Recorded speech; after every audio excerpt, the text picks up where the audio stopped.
Étude du capteur maintenant. Nous avons un capteur de vitesse qui est un cours de incrémental et qui fournit des impulsions à chaque tour qui fournit plusieurs impulsions, donc 72 en tout, à chaque tour du moteur. On a placé d'un côté et de l'autre un émetteur et un récepteur infrarouge, donc une diode émettrice et un transistor récepteur. Quand il y a passage de lumière, le transistor est saturé. Et là, on vous donne des détails dans le fonctionnement de la diode et du transistor. Le courant qui traverse la diode, 20 mA.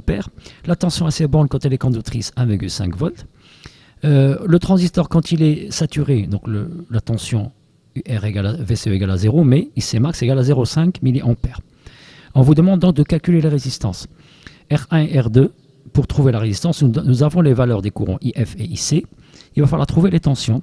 R1, elle est branchée entre VCC et VF, et R2 entre VCC, et UV qui est égal à VCE lorsque le transistor est saturé. Sinon, le courant est égal à 0, on ne pourrait pas calculer la résistance.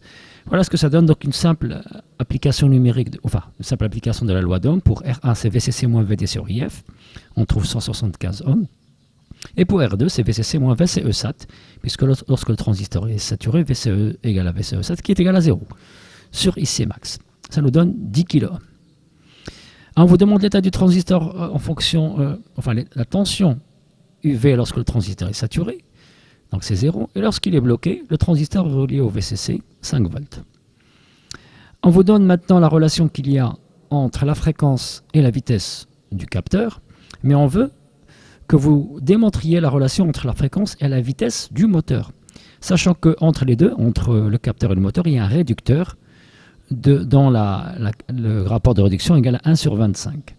Donc, on va partir de l'expression de la fréquence en fonction de ND, c'est-à-dire la vitesse de rotation du disque, et on va multiplier par K pour obtenir la vitesse de rotation du moteur. Sauf que là, il faut rester en tours par seconde, alors que là, on vous l'a donné, on veut que vous l'exprimiez en tours par minute. Il suffit de diviser par 60, et on obtient donc l'expression de F.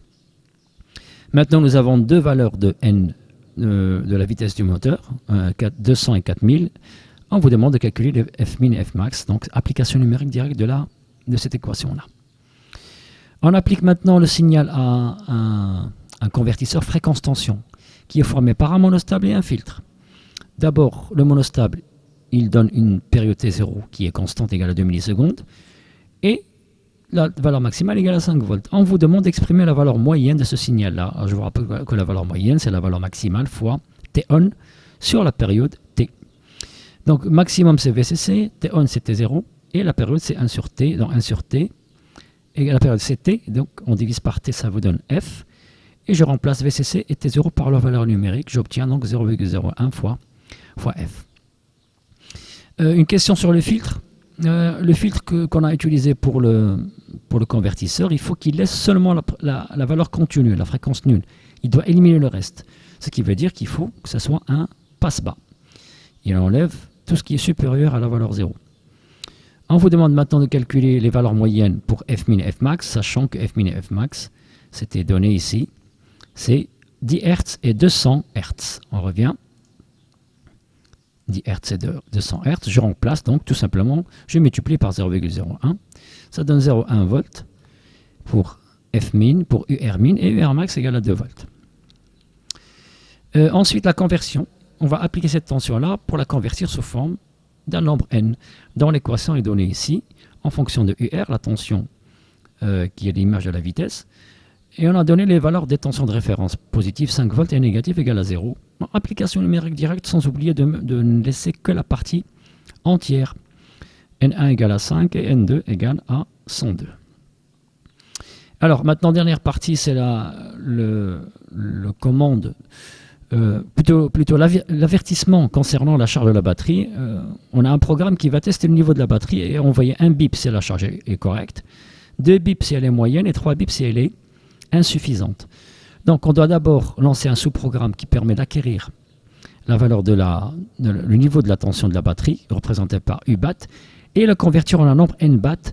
Alors 11 volts correspond à 183 et 12 à 199. Donc ce sont les deux seuils avec lesquels il va falloir comparer la valeur convertie qui est à l'adresse ADR NBAT.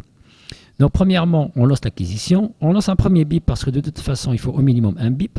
On va faire une première comparaison avec la valeur maximale. Si elle est inférieure à la valeur maximale, ça veut dire qu'au moins, ça va être une charge moyenne. Donc, on lance un deuxième bip et on fait un deuxième test pour savoir si elle est inférieure à la valeur minimale. Si oui, dans ce cas-là, on envoie un troisième bip. Et voilà donc le programme qu'il va falloir... enfin, ça, c'est l'organigramme. Il va falloir compléter le programme qui est donné ici. L'appel de sous-programme, c'est un call acquisition, sans problème. On va charger W par la valeur constante 199, c'est un move littéral W. Ne pas oublier le D pour signifier que c'est une valeur décimale. On fait une soustraction et on va sauter si nbat est inférieur, c'est-à-dire s'il y a une retenue. Et quand on fait une soustraction, la retenue égale à 0, il y a une retenue quand C est égal à 0. Et C, c'est dans status. Donc BTF SC, status C. Un saut si la carie est égale à 0, ça veut dire s'il y a une retenue. Sinon, allez à la fin. Deuxième test, maintenant, on va le comparer cette fois-ci avec 183. On lance un premier bip et on met la valeur cette fois-ci 183 dans W. On fait une soustraction comme ici, la même chose.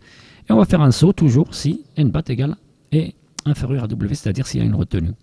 Sinon, allez à la fin. Vous voyez que là, vous avez, à part ici, vous avez la solution à cette case-là, elle est là. Et la solution à celle-ci, elle est là. Vous voyez que généralement, dans le même programme, on vous donne les solutions. Merci à vous.